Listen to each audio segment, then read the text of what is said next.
Gez gez. Hayat size güzel zaten. Para olsa biz de gezerdik. Demeyi bırakın artık. İzleyin. Şimdi siz de yurt dışına nasıl ucuza gidilir öğreneceksiniz. Müsaadenle söyledim, başlıyoruz. Selam, ben Aybüke, kanalıma hoş geldiniz. Bugünkü videomuzda yurt dışına nasıl ucuz tatil yapılır onu anlatıyorum. Videoyu sonuna kadar izlediğinizde artık ucuz uçak bileti nasıl bulunur, nasıl daha ekonomik konaklanır, uygun internet kullanımı nasıl olur ve yeme içme gibi bir sürü konu hakkındaki tiyoları öğrenmiş olacaksınız. Ama bu videoda sadece bazı insanların yakalayabildiği 500 liraya nasıl Avrupa'ya gittim gibi masalları maalesef ki bulamayacaksınız. Kendi hayatımızda da seyahatimizde de kullandığımız veya bildiğimiz bütün önerileri size anlatmaya çalıştım. Buradaki amacımız güzel ve rahat bir tatili nasıl ucuza mal edebilirsiniz onu bulmak. Nasıl mı? İşte hazırsanız anlatıyorum.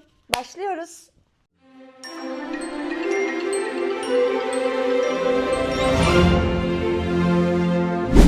Evet, ilk başlayacağımız konu ucuz ülkeler. Yeşil pasaportunuz ya da vizeniz yoksa kesinlikle önereceğimiz ilk şey vizeye para vermek yerine öncelikle vize istemeyen ülkeleri tercih etmeniz. Bu konuda daha detaylı bir video çekeceğim için kısaca anlatıp geçiyorum. Mesela Arnavutluk, Karadağ, Bosna Hersek, Kosova, Makedonya, Moldova, Sırbistan, Gürcistan, Asya'da Ürdün, Mısır, uygun bilet bulursanız Kamboçya, Nepal, Sri Lanka, Tayland, Endonezya, harika Filipinler gibi muhteşem seçenekler var. Yani konunun özeti, bu ülkelerde Avrupa ülkelerinde vize ücreti dahil daha fazla para harcayacağınıza böyle ülkelere gidip çok daha uzun, çok daha harika deneyimler kazanmanız. Birçok seyahat eden insanın gözünden kaçırdığı uygun sezon seçimi. Evet, maalesef ülkelerin yüksek fiyatlı sezonları diye bir gerçek var arkadaşlar. Bu sadece para olarak düşünülmesin. Bu zamanlarda onları gayet kalabalık ve gürültülü yapan detaylar var. Bizim gibi her yeri sindire sindire gezmek isteyen insanlar için bu konu gayet önemli. Mesela Ürdün'deki Petra'yı görmek için Ocak ve Şubat aylarında giderseniz kıyamet bir insanla karşılaşırsınız. Sonra kuzey ışıklarını görmek için Mart ayında giderseniz tam sezonudur ve uçakla otellerin en dolu olduğu zamanıdır. Ama ucuz bilet bulacağım diye Asya ülkelerine eğer Eylül ayında giderseniz de muson yağmurlarına yakalanırsınız ve hiçbir yeri görmeden dönersiniz. Bu nedenle gitmeden önce mutlaka gideceğiniz yerin mevsimsel sezonlarını araştırın ve yüksek sezonda gitmemeye özen gösterin. Geldik en önemli detaylardan birine, uçak biletleri. Uçak bileti fiyatları seni yurt dışı hayalinden uzaklaştırmasın demek isterdim. Ama maalesef gün geçtikçe bu konu daha ciddi bir boyut haline geliyor. Araştırmalara göre genelde uçuş tarihinden 27 hafta öncesi bilet almak en ideal zamanmış ve en güzel ay Mayıs ayıymış. Buradaki ilk adım ne biliyor musunuz arkadaşlar? Doğru platformu kullanmak. Neler mi bunlar? Skyscanner, tarih esnekliği ve her yer özelliğiyle en iyi seçeneklerden biri. En ucuz ay özelliği. İstediğiniz rotada belirli bir tarih seçmeden en ucuz ayı seçtiğinizde size kendi seyahat zamanını öneriyor. Tüm dünya, tüm ülke araması özelliği. Arama yaptığınız yere şehir ismi yazmadan gideceğiniz ülkeye yazdığınızda o ülkede uçulan tüm şehirlere fiyatlar çıkıyor.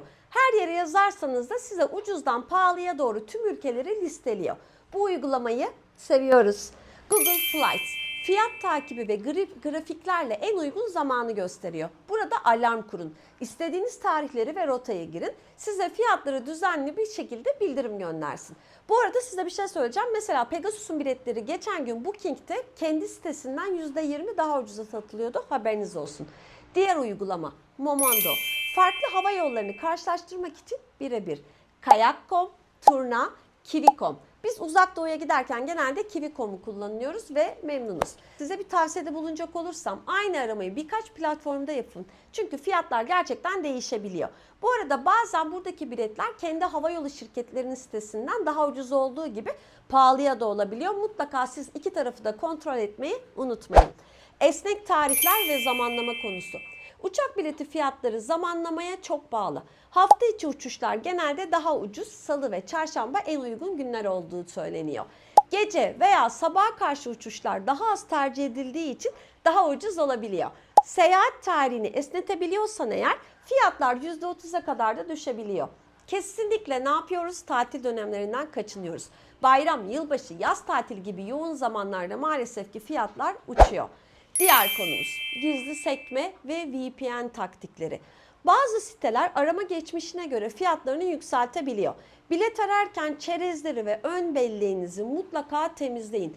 Ya da başka bir bilgisayardan bakın. Bir kere bir siteden bilet aldınız mı? İkinci gelişinizde artık o site oraya gitmeye niyetli olduğunuzu biliyor.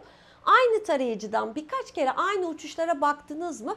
Bir sonraki sefere aslında uçuş fiyatı artmasa da size daha fazla fiyat verebiliyor. Buna çok dikkat edin. Gizli sekme kullanarak arama yapın ve çerezlerden etkilenmeyin. Aktarmalı uçuşlar ve alternatif havalimanları, bu konu çok önemli. Direkt uçuşlar konforlu ama pahalı olabiliyor. Aktarmalı uçuşlar genelde %20 ya da %50 daha ucuz oluyor.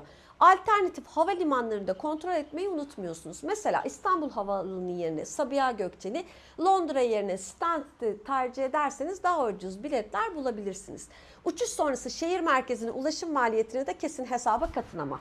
Uçak bileti alarmı ve kampanyalar benim en sevdiğim. Fiyatlar sürekli değişiyor. Bu yüzden takipte kalmak şart. Skyscanner ve Google Flights'ta dediğim gibi alarm kuruyoruz. Pegasus, Sun Express, Ryanair gibi düşük bütçeli hava yollarının kampanyalarını takip ediyoruz. E-posta bültenlerine abone oluyoruz. Özel indirimleri kaçırmıyoruz. Instagram'da bazı ucuza uçak bileti gibi siteler var. Oradaki hesapları da takip edebilirsiniz. Biz birkaç tane denk gelmiştik. Bazı kampanyalarda sadece mobil uygulamalarda geçerli olabiliyor. Bu yüzden uygulamalarını mutlaka indirin. Bu arada ulaşımda vizesi olan ya da vize alıp daha uygun yerlere gitmek isteyenler için biz hiç denemesek de söylemek istediğim bazı ulaşım şekilleri var. Otobüs veya tren ile bir ülkeye kadar gidip örneğin Sofya'ya, sonradan oradan daha ucuz ülkelere gitmek istedikleri yerlere giden birçok insan var. Sonra Interrail gibi bir biletle Avrupa'da belirli bir süre içinde sınırsız gezmenizi sağlayan tren biletleri de mevcut. Bence çok ucuz değil ama siz isterseniz gene de kontrol edin. Sonra BlaBlaCar gibi başkalarının arabalarıyla yolculuk yapabileceğiniz paylaşım platformlarına da bakabilirsiniz. Siz kendinize uygun neyi isterseniz o şekilde yurt dışına gidebilirsiniz. Yeter ki cesaret edip gidebilin. Diğer önemli konulardan biri ucuz konaklama. En bilinen yöntemlerden başlayalım. Tabii ki başında ne geliyor? Booking.com. En çok kullanılan bu sitede mutlaka kendi bütçenize göre bir yer bulmanız mümkün. Yorumlara bakıp kendi sorularınızı buradan cevap bulabiliyorsunuz. O yüzden bizim için daha güvenilir bir site haline geldi bu. Bizim seyahatlerimizde de bu yüzden en çok kullandığımız uygulamanın başında geliyor. Mesela siz uygun ve yorumlara göre bir yer için en düşük fiyat yazın, 8 puan ve üzeri değerlendirme deyin, merkeze yakın seçin. Harita üzerinden konumunu da kontrol edin. Merkeze yakın ama turistik olmayan bölgeler genelde daha ucuz olacağı için uygun yer bulmanız daha mümkün. Benim en sevdiğim yönü Genius indirimi. Eğer devamlı rezervasyonlarınızı buradan yaparsanız belli bir zaman sonra size %50'ye kadar indirim vermeye başlıyor. Biz aşırı yararlanıyoruz bundan. O yüzden mutlaka yapın derim. Ama eğer ben risk almayı seviyorum diyorsanız da o gün odaları dolmayan oteller son dakika indirimiyle sizi fazlasıyla mutlu edebiliyor. Diğer bir site Aga.com. Asya ülkelerinde fazlasıyla ucuz oda bulabileceğiniz bir site. Biz açıkçası çok fazla olumsuz yorum okuduğumuz için bu siteyi hiç kullanmadık ama size söylemek istedim. Şimdi nerelerde daha ucuza kalabilirsiniz? Hosteller. Genellikle genç gezginlerin tercih ettiği ortak alanlı ama çok uygun fiyatlı konaklama türüdür bu. Avantajı sosyal ortam, mutfak kullanımı ve merkezi konum. Nereden mi bulunur? Hostelworld, Booking.com, Hostelbookers gibi meşhur sitelerden bunu bulabilirsiniz buraları. Genelde yatakhane ve özel oda seçenekleri var. Özel odalarda banyosu olan ve ortak kullanılan tercihleri de bulunuyor. Buralarda çamaşırhane, mutfak, oturma odası ve internet mevcut. Açıkçası biz hiç kalmadık ama sosyalleşme ve ucuz tatil istiyorsanız harika bir seçenek olacağını size söylüyorum. Airbnb ve ev kiralama. İnsanların evlerinin tamamını veya bir odasını kiraladıkları ve gittikçe popüler olan bir web sitesi. Özellikle 2 kişi ve üzeri seyahatlerde ekonomik bir yöntem. Avantajı mutfak, mahremiyet, yerel deneyim.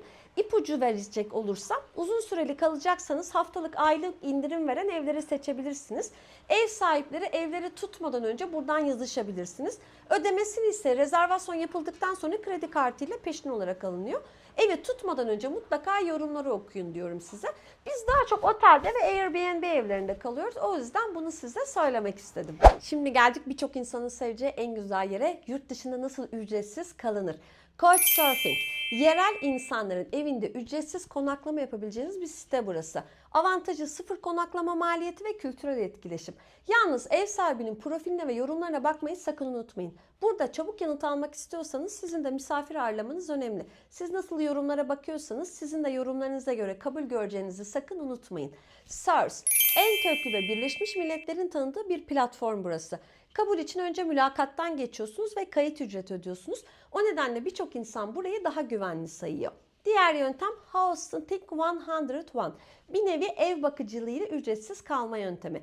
Ev sahibi evini bırakmak zorunda kaldığında evine ve evcil hayvanına bakmayı içeren bir yöntem bu.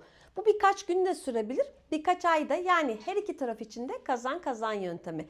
Bulabileceğiniz siteler Trusted House Sitters, Mind My House, Kiwi House Sitters. Gönüllü çalışma karşılığı konaklama, Workaway, Worldpackers. Günde birkaç saat yardım karşılığında ücretsiz konaklama, bazen de yemek içeriyor. Özellikle uzun süreli seyahatlerde çok ekonomik bir yöntem. Geldik ulaşıma. Metro ve otobüs her zaman uygun olduğu için her ülkenin kendi avantajlı ulaşım kartlarını mutlaka araştırın. Ürdün gibi bazı ülkelerde araba kiralamak oldukça uyguna gelirken birçok ülkede de Uber, Grab, Bolt gibi uygulamalar taksilerden daha ucuza seyahat edebiliyorsunuz. Hem de ne kadar ödeyeceğinizi önceden bilip kredi kartıyla ödeme yapabiliyorsunuz. Yeme içme. Bu tamamen kişisel kalmış bir alternatif. İsterseniz marketlerden alışveriş yaparak ya da oraların hazır yemek reyonlarından yiyerek, Airbnb ya da hostel gibi bir yerlerde kalıyorsanız, mutfağınız varsa alışveriş yapıp kendiniz pişirerek, bunların hepsi size avantaj sağlayacaktır. Yalnız Singapur, Vietnam, Tayland gibi ülkelerde sokak satıcıları kesinlikle süper bir alternatif. Lezzetleriyle size şoka sokacaklarına garanti veriyorum. Ayrıca gittiğiniz ülkelerde birçok pub ve restoranın happy hour fırsatlarını da sakın atlamayın. Bir de su konusu var. Su konusu özellikle Avrupa'da ve Singapur'da oldukça pahalı olabiliyor. Ama korkmayın, çünkü birçok ülkede musluktan su içilebiliyor. Yanınızda küçük bir şişe bulundurduğunuz zaman emin olun bu alternatifte kesinlikle çözeceksiniz. Hayat kurtaran uygulamalar. Teknoloji candır. İşte bizim kurtarıcılarımız. Google Maps. Offline'da harita indirebiliyorsun. Yani internetin olmazsa kaybolmuyorsun. Yani hala Barcelona'da mıyım diye dememek için mutlaka ve mutlaka bunu indir. Google Translate and DeepL. El kol hareketlerinden diplomatik diyaloğa geçiş yapabiliyorsun, emin ol. Booking ve Airbnb, minimalist bir ev diyorsa dikkat et, sadece duvar çıkabiliyor. City Mapper, toplu taşıma harikası. Buradan gitme, yürü daha iyi diyorsa mutlaka dinliyoruz. Evet, geldik videomuzun sonuna. Umarım zevkle izlemişsinizdir. Artık yurt dışına gitmenin ne kadar uygun olabileceğini görmüşsünüzdür. Kanalıma abone olmayı ve beğenmeyi unutmazsanız çok sevinirim. Yorumlarda güzel anılarınızı benimle paylaşırsanız çok mutlu olurum. Bir dahaki videoda görüşmek üzere. Hoşça kalın.